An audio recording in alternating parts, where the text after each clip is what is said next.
पूज्य भिक्खु संघ led by Venerable Bhante Sumedha ji,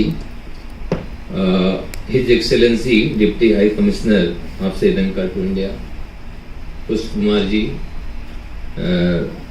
Young Women Buddhist Association के पदाधिकारी गण, रवि भारद्वाज जी, चोपड़ा जी, हमारे मित्र राजेंद्र कश्यप, विके पाल जी, अशोक दास जी और सभा में उपस्थित दोस्तों, सभी लोगों को इस त्रिविध पावन बुद्ध पूर्णिमा की बहुत बहुत मंगल कामनाएं।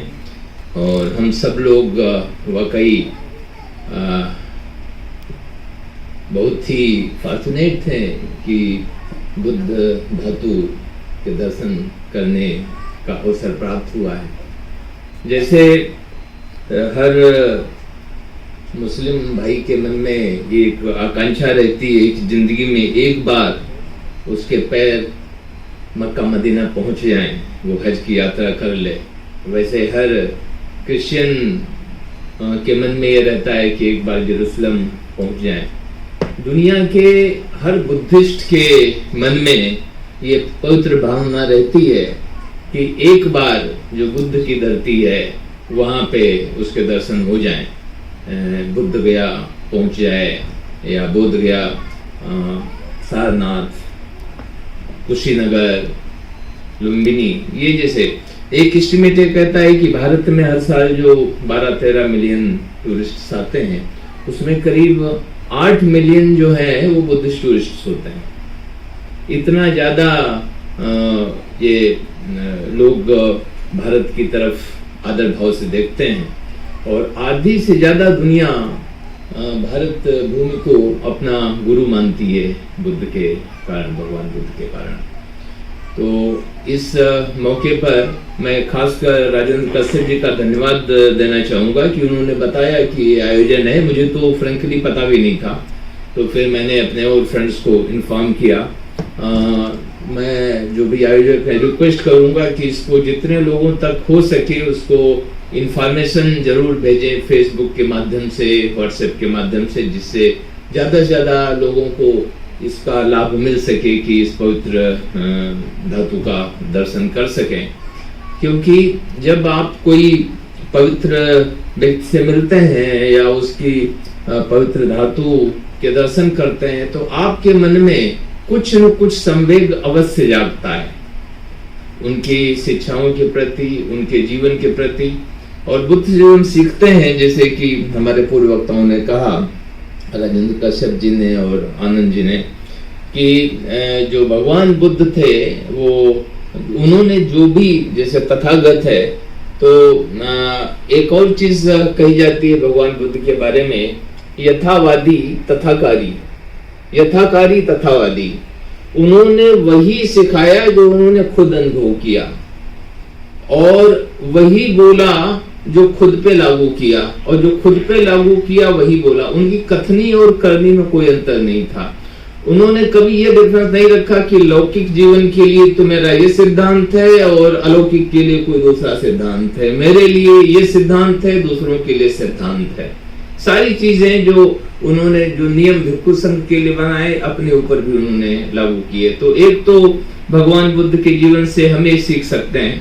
दूसरा, जो आनंद जी पंचशील का कह रहे थे कि पंचशील न पालन करने से, तो एक तो कानूनी व्यवस्था है कि ये नुकसान जो गिनाए उन्होंने, पंचशील तोड़ने से हमें और भी कई सामने करने पड़ते हैं। स्वास्थ्य, सबसे पहले तो जो भी व्यक्ति पंचशील का पालन नहीं करता उसका खुद का स्वास्थ्य खराब होगा। दूसरा, उसकी पारिवारिक जीवन पर असर पड़ेगा, जो हम कहते हैं बताया। दूसरा है जो कि अदिन्ना दाना बेरमणि, कि चोरी नहीं करनी चाहिए, या जो वस्तु हमारी नहीं उसको नहीं लेना चाहिए। कोई भी आदमी छोटी छोटी चीज, आपका पेन जेब में रखे हैं, अगर वो भी कोई चुरा ले तो आपको दुख होता है। तो भगवान बुद्ध कहते हैं कि अपने जैसा ही दूसरों को समझिए। जैसे अगर आपकी कोई चीज चोरी कर ले तो आपको दुख होता है, वैसे अगर आप किसी और की चीज चुरा लेते हैं, छीन लेते हैं, तो उसको भी उतना ही दुख होता है। फिर जो तीसरा है कि कामेश मिच्छाचारा बेरमणि सिक्खापदं समादयामि, कि काम के वशीभूत होकर जो व्यभिचार करता है, समझिए उसकी पत्नी पे या पति पे या उसके बच्चों पे जिनको पता चलता है उसका क्या असर पड़ता है, समाज में उस आदमी की क्या इज्जत रह जाती है। कोई ऐसे आदमी को अपने घर नहीं बुलाना चाहेगा।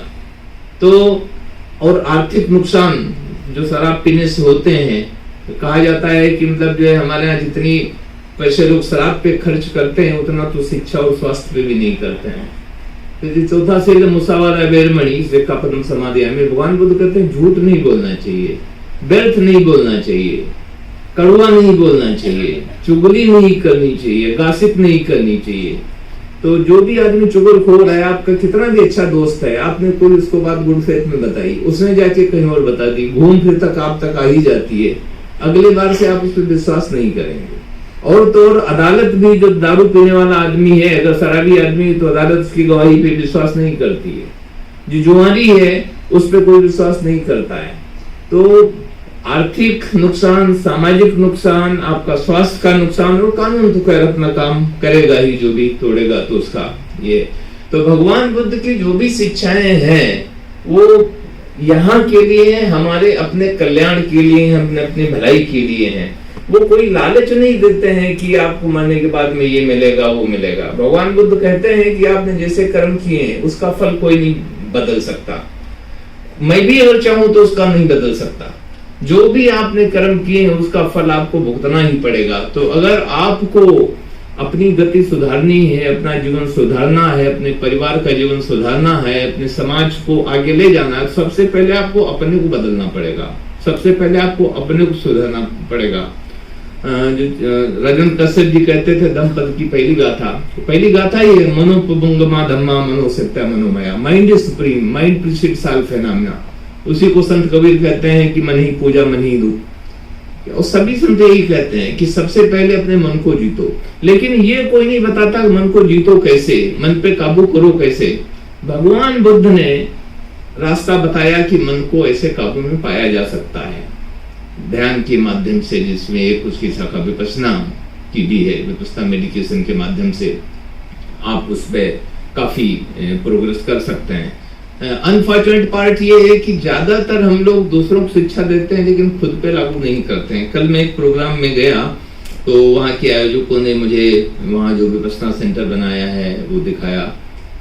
बड़ी खुशी हुई मुझे कि यहाँ पे विपश्यना हर संडे को ये एक दिन का शिविर आयोजित करते हैं। तो जो सज्जन वहाँ के इंचार्ज थे, मैंने उनसे पूछा कि आपने विपश्यना किया है, तो बोले नहीं मैंने तो नहीं किया है। तो मैंने कहा फिर आपको क्या फायदा मिलेगा जब तक आप अपने खुद पे लागू नहीं करेंगे, खुद ही अपने को नहीं कर। तो बोले नहीं साहब हमें टाइम नहीं मिलता है, बड़ा बिजी रहता हूँ। तो मैंने कहा कि थोड़ा सा आई डोंट नो कहना चाहिए था कि नहीं, लेकिन स्पॉन्टेनियस था, निकल गया। मैंने कहा कि भाई साहब अगर कल को मौत आ जाए, मौत कभी बता के तो आती नहीं है, आपसे कोई एग्रीमेंट तो है नहीं, मेरे से भी नहीं, किसी का भी नहीं है। कल को अगर मौत आ जाए तो उसको क्या बोलोगे कि अभी टाइम नहीं मेरे पास।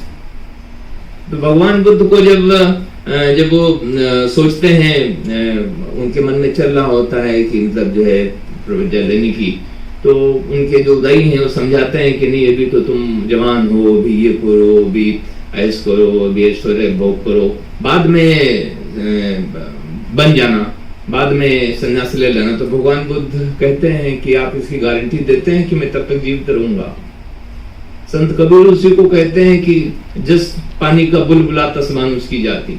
जैसे पानी का बुलबुला कब फूट जाए पता नहीं चलता है, वैसे जीवन कब समाप्त हो जाए पता नहीं चलता है।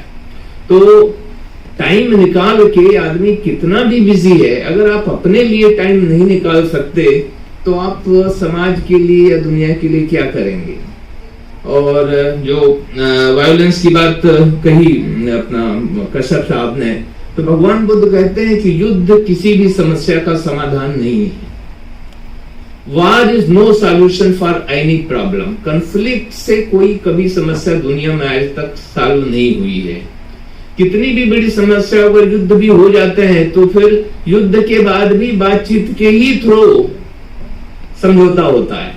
तो इस वजह से कि कितनी भी बड़ी समस्या हो, कितनी भी भयंकर क्यों न हो, सबसे पहले वो बातचीत के रास्ते से ही उसको समझाना चाहिए। इसी वजह से हमारे भंते जी कहते हैं कि दुनिया को युद्ध की नहीं बुद्ध की जरूरत है। और खुद उनके जीवन की घटना है, जब रोहिणी नदी के बंटवारे को लेकर समस्या थी तो उनके जो सेनापति ने डिसाइड किया कि नहीं हमें युद्ध करना चाहिए, तो भगवान बुद्ध ने उसका विरोध किया और अल्टीमेटली ये हुआ कि 2 लोग इधर से चुने गए, 2 लोग उधर से चुने गए, फिर चारों लोगों ने मिलकर एक 5वें आदमी का चुनाव किया, उन लोगों ने समस्या सुलझाई।